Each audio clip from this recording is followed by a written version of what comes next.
Hello, everyone, and welcome to our new topic of geometry. So this is a separate topic. And I think most of the stuff that you are going to be learning in this course, as far as geometry goes, I think you are already familiar with that. Let's get to do this. So it's going to be an easy topic, I think. If not, well, please let me know if you have questions. So we'll start with the first section, it's chapter 8, and we'll talk about points and lines and planes. And we're going to focus a little bit more on angles. Okay, well, what's a point? Well, before we define a point and line, actually, we don't have a formal definition of a point and a line and plane, but these are the three basic terms in geometry, Euclidean geometry. And we don't have, like I said, formal definition. So if someone asks you what's a line, which is it's a set of points that are organized in a certain way. They're all lined up to form what's called a line. So really, it's just we recognize them when we see them. So we don't have formal mathematical definitions of these things. So again, a line is just a set of points. Well, of course, not these points are not put in any location. They must be lined up to form what's called a line. And when you have two distinct points, you have only one line. There's a unique line that goes through these 2 points. So if you try to get another line, it would be the same one that you had before. So that's why if you want to construct a line, all you need just 2 points. So when you have a line and you have a point that belongs to the line, then it cuts the line into 3 parts. So the point itself and 2 half lines, sometimes we call them just rays. So what's a ray? It's just a half line, including the endpoint, right, where the ray starts. And what's a line segment?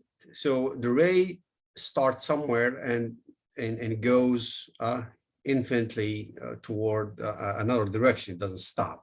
A line segment, it's 2 points, and well, it's like a ray that has 2 ending points. Well, we don't say a ray, of course, we say a line segment is a part of the line between 2 points, including those end points. As a symbolic representation and a picture of these things. So when you have a line AB, as you can see, we represent a line by 2 arrows from both sides or both ends. It goes here forever, and it goes here forever. And we put the line AB, and on the top of that, we'll put this kind of like a double arrow. And when you read this in mathematics, we assume it's a line. A ray, it starts at A and goes and passes through B, and it doesn't stop there. It keeps going forever. So as you can see here, we symbolically speaking, put AB and put what? This arrow going AB. So if we have a ray that starts at B, then we are going to have the ray BA starts at B and go toward the direction that contains A. A line segment, we put just AB and we put just a well, a line segment symbol, if you want to call that, just no arrows means it starts at A, stops at B, or it starts at B and stops at A. And what's a plane? Well, a plane is just a set of points that are belonging to the same plane. And of course, any 3 points, if you pick any 3 points that are not linear, we'll call them collinear, non-collinear, means they don't belong to the same line. These 3 points determine a unique plane, like in the picture you see here.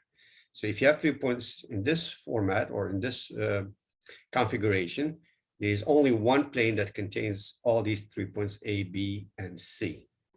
Not just a plane, just okay. So like I said, well, we're gonna focus a little bit more on angles. This is an easy introduction to those geometrical elements, point, line, plane, angles.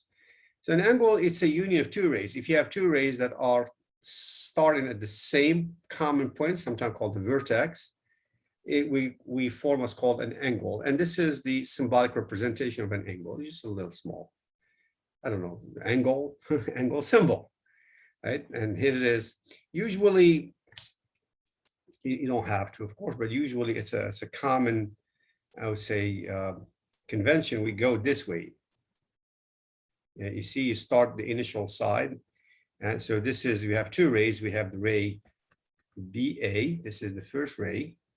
And we have the ray BC. As you can see, they are both started, they have this common element B, and this opening is what we call the angle. And this point here we call the vertex. So the initial side where it starts and the terminal side when it stops. Yeah. Well, to learn more about angles and about quantities related to angles, there's a course called trigonometry. So if you take trigonometry, you're gonna learn a lot more about angles, and usually this course is taken by people going to either engineering or any STEM field. Okay, so again, this is called the vertex. So what's the vertex? Is the point common to both rays. The sides are the ray that makes the angle. We get that.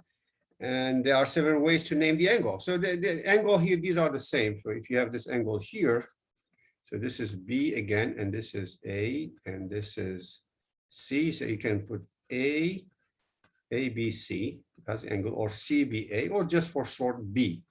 But be careful here. If I have a situation like this, if I have a point B here, using this notation, do you mean this angle, or do you mean the whole thing? So, but if you have a situation just like this one here, this is just enough. Okay. So just like we did. Well, angle is the opening between these two rays. Well, people find a way to measure this. And measure just like you measure temperatures, or you measure pressure, or you measure a lot of things. Well, angles, is one of the things that can be measured. And the common measure is degrees or radians.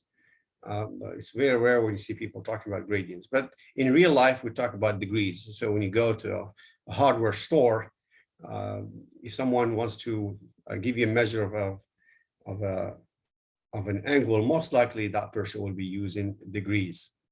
And there are, of course, instruments to measure the degrees. So here you put the initial the star array, and you put this rapporteur. I know the name in French called rapporteur. I don't know, protractor or something like that. So you put the initial here. There's a line here, as you can see here. You put that on the top of the starting ray, and where it ends, this is where it ends here. This is 50. So this 10 degrees, 20 degrees, 30 degrees, 40, and 50 degrees, right? So don't read it as 130 degrees, because you got to start at zero. I think some protractors, they have zeros here. So it's this is angle 0, and you go this way.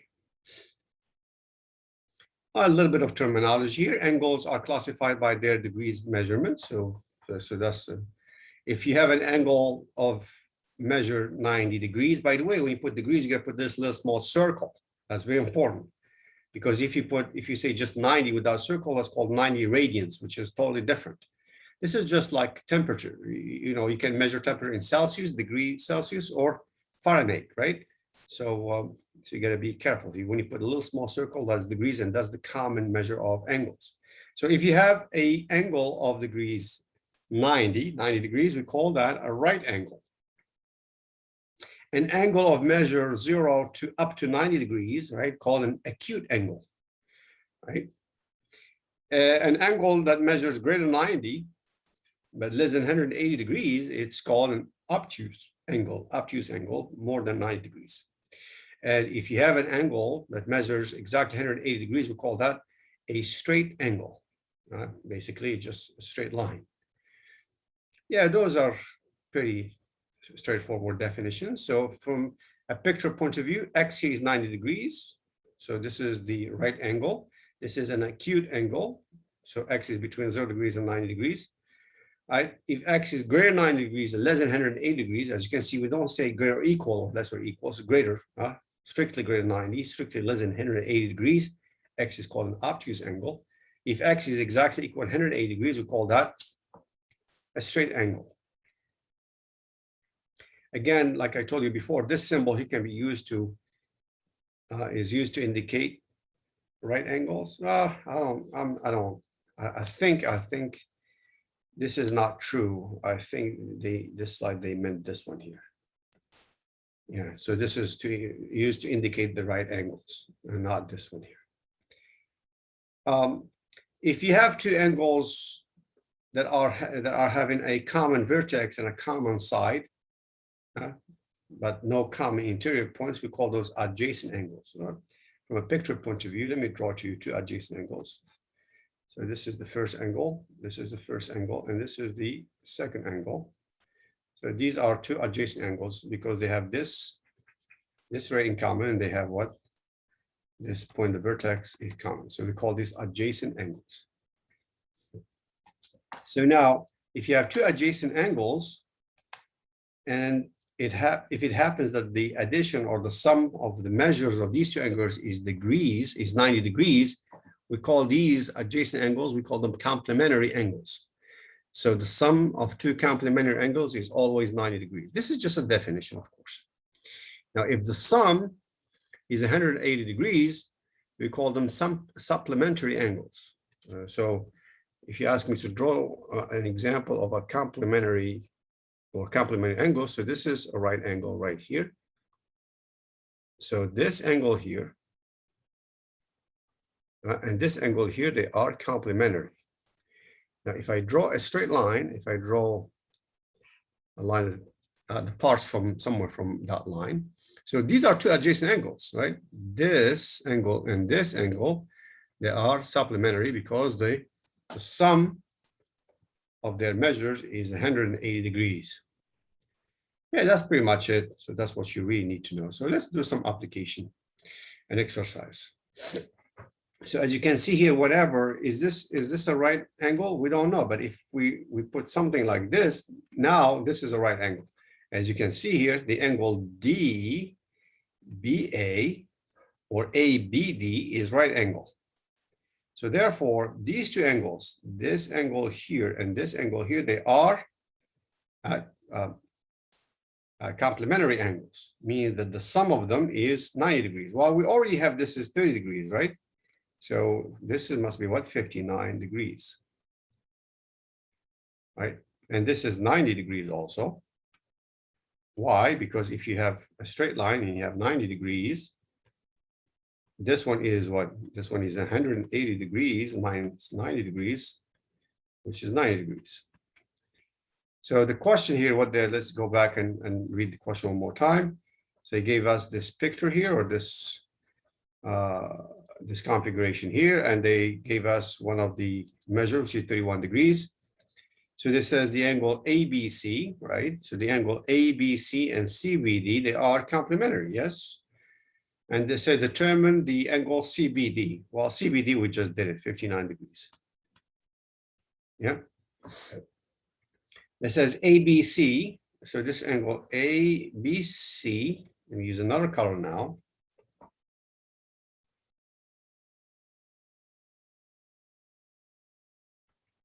And the angle CBE, yes, this angle here. These two angles are ABC and CBE. And CBE, they are complementary angles. No, they are not complementary. They are supplementary angles. The typo right here. They are supplementary angles because the sum is 80 degrees. So here, this one here would be 180 degrees minus 31 degrees, right? This angle, right? This opening here. Yeah, they had a typo in here. So as we can see here, this is 59 degrees, and the other one is 180 degrees minus 31 degrees, which is 149 degrees. So this guy here is 149 degrees because sum is 180 degrees. And this opening here, right here. That's not bad at all. So there's a new definition. So let me give you this picture here. So if you have two lines that are intersecting, we are going to be talking about what's called vertical angles. So this angle 2 and 4, they are called vertical. The word vertical is a little bit misleading, but that's how they call it. This angle here and this angle here, they are vertical. And they are the same. They are, when I say the same, they have the same measure. They are not the same angles, because obviously they are positions, their positions are different, but they have the same measure. This angle here and this angle here, these are also vertical angles and they have the same measure. So let's see if angle 2 is 135 degrees. This one is also 135 degrees. Yeah, so this must be what, 45 degrees? Well, it doesn't look like 45 degrees, but I'm just hypothetically saying things, right? Well, 55 degrees, right? 55 degrees, and this is 55 degrees, because the sum should be what? 180 degrees. Did I do that correctly? Yes. Well, 5 degrees, 140. Well, 65. I missed it. 65 degrees. This must be 65 degrees if I put that to be equals 135 degrees. So this is 65 and this is 65. It looks like maybe it looks like this one should be a little more than 65 degrees. I don't know. But that's just to let you know this is how it goes. So vertical angles are having or do have the same measure. That's a fact.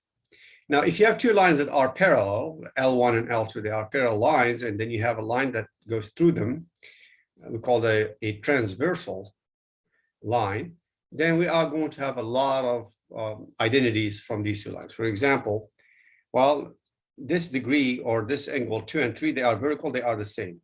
6 and 5, they are the same. 5 and 8 are the same. 1 and 3 are the same. So this is just like what we did before from vertical lines. But we have more. We can do more than that. I'm going to keep going. So 3 and 7 are the same. 2 and 6 are the same. 1 and 5 are the same. Well, since 1 and 5 are the same, so since 1 and 5 are the same and 5 and 8 are the same, I can say also that 1 and 8 are the same. So again, this and this and this are the same. Well, they're all the same. Yeah. Well, as you can see, if you move this line, to match this one here, you're going to see that these will overlap. These angles will overlap. They have names, and this following table will help us to name them. When we talk about alternate interior angles, we're talking about 3 and 6. They are interior. They are inside the parallel lines. That's what they call inside. And they're alternate because, as you can see, they are from one from this side here and the other from this side. That's maybe probably why they call it interior angles. Interior angles are the same. 4 and 5, they are alternate interior angles. They are also the same. Now, exterior or alternate exterior angles. So 1 and 8 are the same. Well, because 1 and 5 are the same, and 5 and 8 are the same, so 1 and 8 are the same, and 2 and 7 are also the same. We call those alternate exterior angles, and they are the same. When I say the same, I'm not saying 1 is equal to 2. The angle 2 is equal to the angle 8, and the angle the angle 1 is equal to angle 8, and angle 2 is equal to angle 7. Of course, if you add the measure of angle 1 to the measure of angle 2, you have 180 degrees. So here, if you give me just like one of the angles, if you give me, let's say, this angle, I can give you the measure of all the remaining ones. How is that possible? Okay, well, this is a very important exercise. Suppose I know the measure of angle 1. It could be 110 degrees, whatever, right? So I know the angles. This one, I know it. Can I get number 2? Well, yeah, because 1 plus 2, don't say 3, please. What I meant, the measure of the first angle, the measure of the second angle should be 180 degrees. So I get this. Well, 2 and 3, they are vertical angles. They are the same. So I get this one. Now, 1 and 4, they are vertical. I get this one. Well, I know 2 and 6, they are the same, right? So I get this one. Well, if I get 6, then it's the same thing as 7. Angle 6 and angle 7 are the same. Now, angle 5 plus angle 6 should be 180 degrees. So I get 5. Or 5 also is the same thing as 1, right? I could have just said that too. And 5 and 8, they are vertical angles, and I also get 8. So if you have two parallel lines, right? And if you have one of the angles, I say here, you can get this one, this one, this one, this one, this one, this one, and this one. If the lines are not parallel, so you cannot say anything. Well, if the lines are not parallel, you still can say something, right? If you give me this angle, then I can get you this angle because they are vertical. They are the same.